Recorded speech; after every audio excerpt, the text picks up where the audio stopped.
Good morning. Long meditation this morning. Been awake since a little after 2. I could have done a 3:33, but I stayed in meditation because there's a lot of mixed feelings, energies, whatever you want to call them. Feels very scattered to me, and I could have gone in a few different directions. The title that I selected is Collective Emotions Show Great Contrast. From stories of reconciliation with long estranged family members to the horror story of yet another black op mass murder in the U.S. This holiday season, on the doorstep of the great shift in consciousness, shows little change in the status quo. Human life continues as it has for a very long time. The only difference, perhaps, is that we have the ability to watch it all happen in media ranging from the TV to the internet, and of course, our personal lives.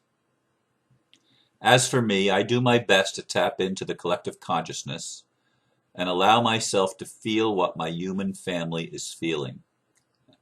I have to admit, it's a very mixed bag with wide contrast. It's been said that the emotional roller coaster is just a ride. And what a ride it is. Where to begin? Let's see. Well, last night I went to the New Way Pod for the first time since the last Christmas concert. And I was surprised that my son was the drummer.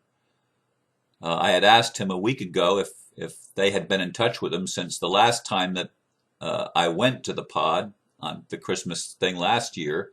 He was the drummer.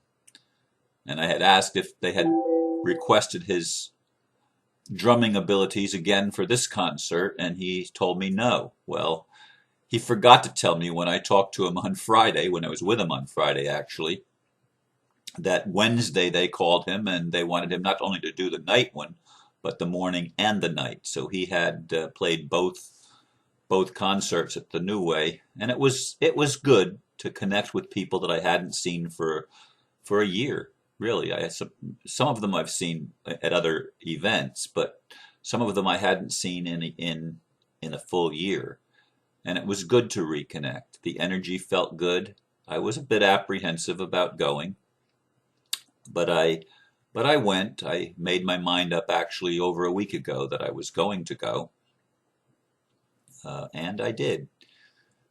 On Friday night last week, one of my friends was sharing, and I had heard similar stories from a few other people in emails. But one of my friends that I've known for a very long time shared the story with me of the reconciliation with her brother and her son, neither of whom she had been in contact with for a couple of decades at least. And in the case of her brother, I think it's been more like 3 to 4 decades. And it was finally a reconciliation, and it made my heart hope that maybe my own family would finally get off their self-righteous high horse. And if they hear me say it that way, they're going to say, why should we ever get off of our self-righteous high horse? You're judging us. But anyway, it would be nice to reconcile with my own family. I mean, when my friend was sharing that story, and when I've read some of the other stories of reconciliations with people that were estranged for a long period of time, it makes my heart both hurt and hope, if that makes any sense at all. Because I'd like to see reconciliation with the entire human family, actually. I'd like to see us get beyond the status quo to something that is beneficial and something that is uplifting and edifying to our spirits and to our conscious awareness. Something that would change and shift the status quo from the inside and show on the outside. But then we have events like happened in Connecticut at the grammar school this past week where they set up yet another young man to be the patsy. And he's no doubt in my mind that it's a mind control thing under psychiatric drugs. Uh, and he was set up. It's interesting that the story has come out that his dad, who works for General Electric, was one of the ones that was going to testify in the LIBOR scandal against the banking cartel. Now, whether that's true or not, that's one of the stories that's floating in the alternative media. And whenever any mass murder like this happens, immediately, I mean, I don't even hesitate. I know, a part of me just with absolute assurity, even without knowing any of the details, I know that things like that don't just happen. They're planned. They're carefully planned by the establishment. And it's not an accident. These are not just crazy people. They are crazy people, yes, but they're crazy people that have been involved in the mind control MK Ultra program or other types of psychiatric mind control, and they're usually on drugs that are horrible drugs. Why anyone would ever take psychiatric drugs is beyond me. I mean, they just haven't done their research. But then again, there's a lot of people like the lady that said to me she wanted to know why I had carried my water with me everywhere I go in my cooler, because I like cold water. I don't like room temperature water. And I said, because it's my own well water and it's reverse osmosis, and I take it everywhere I go because I don't trust the water supply. And she said, well, what are you going to do? Do you put the fluoride back in it so that you can protect your teeth? This is the kind of brainwashing. And this isn't a professional woman, actually an attorney, that asked me that question. And I was really, really curious about how anybody could live in the world this long and not know that fluoride is not good for you. But yet we've been brainwashed that far along. And the status quo continues. They continue to pull off these black ops, trying to thwart the Second Amendment in the United States. And I know this is a can of beans that some of you are really, really passionate about, that there should be no guns, except for the government and the military. And they're the very ones that we need to be protected against. They are the enemy, not the friend. Although there are beautiful stories about cops that are showing great compassion. So even that's a mixed bag. And soldiers, the whole program last night at the New Way was to raise gifts and to send gifts to the soldiers in Afghanistan. And I assume Iraq, although I believe it's Afghanistan. They've adopted a troop of soldiers, and they're sending gifts from the United States. But the whole thing was about, we want you to come home, and we want next Christmas, we want this to be the last Christmas where our soldiers are overseas. But the soldiers are being used for nefarious purposes. They're not doing any job of creating peace on earth or of creating democracy. The last thing the leaders of the United States want is democracy. They want control because they're sick. They're sick and they need love. The whole Illuminati needs love, and we need to get beyond the fact that we need to grasp the fact that without these dastardly things that they do, human race probably wouldn't wake up. That's part of the accelerant that's being used to forward the collective rise in consciousness, because we see what we don't want. And then there are people that think, well, you're not supposed to focus on what you don't want. Well, that's the very thing that does lift us up. It raises to the surface everything. Love brings to the surface everything that's unlike itself. Everything that's not loving, it pushes it up so that we can see it, we can look at it, and we have the opportunity to make a new choice. People lecture me. Yesterday, after the video yesterday, a couple people lectured me in their emails on, how was it put? Um, it's an inside thing, and we've got to embrace the shadow. We've got to embrace the darkness. And all you're doing is you're talking about they are the ones that need to be changed. You're doing it. You're doing it, Ron. You're seeing that it's out there. It's not out there. It's in here. It's all inside of you. As if I haven't been saying that for almost 2 years. I mean, I've been doing this shadow work for a very long time and being judged for a very long time by the positive mental attitude people who say you're too negative. You're too negative. I've been doing this. God, I've been doing this since the 1980s. I mean, it's not something that's new to me.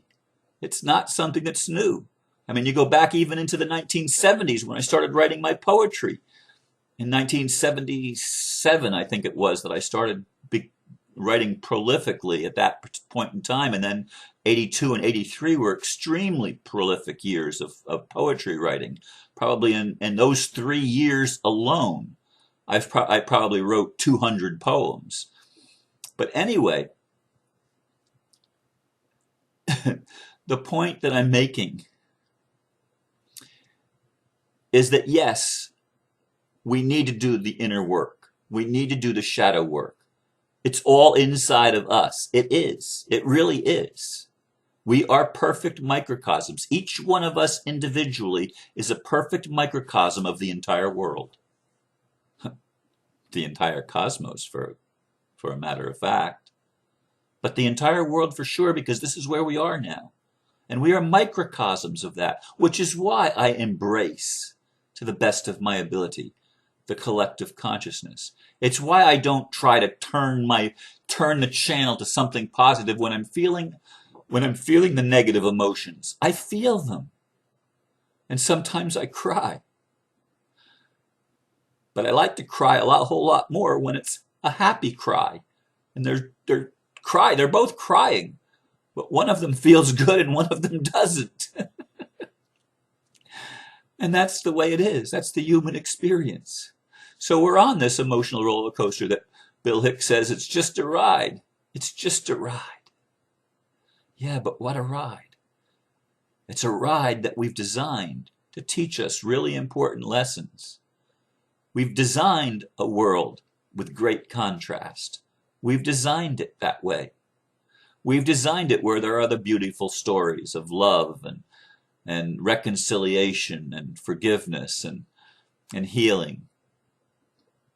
But there are also the stories of unnecessary deaths, or at least they seem to be unnecessary deaths, and people going without food and living without proper shelter, living lives of extreme danger. I watched the video yesterday of the Mayan Elder who traversed the world,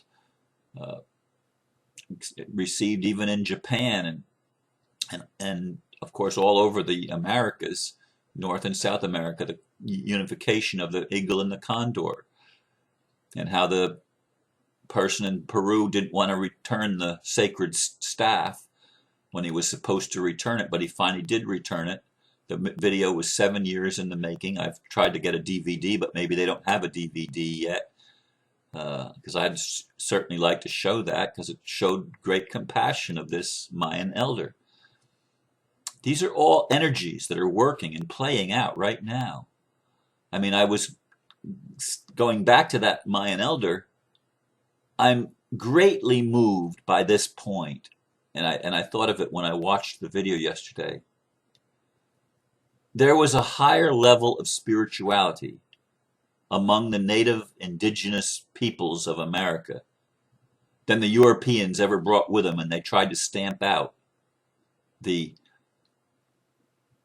depth of spiritual truths of being at one with nature and living in harmony with the earth, which is the Europeans that they still don't get it, most of us, because I'm of European ancestry, at least in this lifetime. Still don't get it.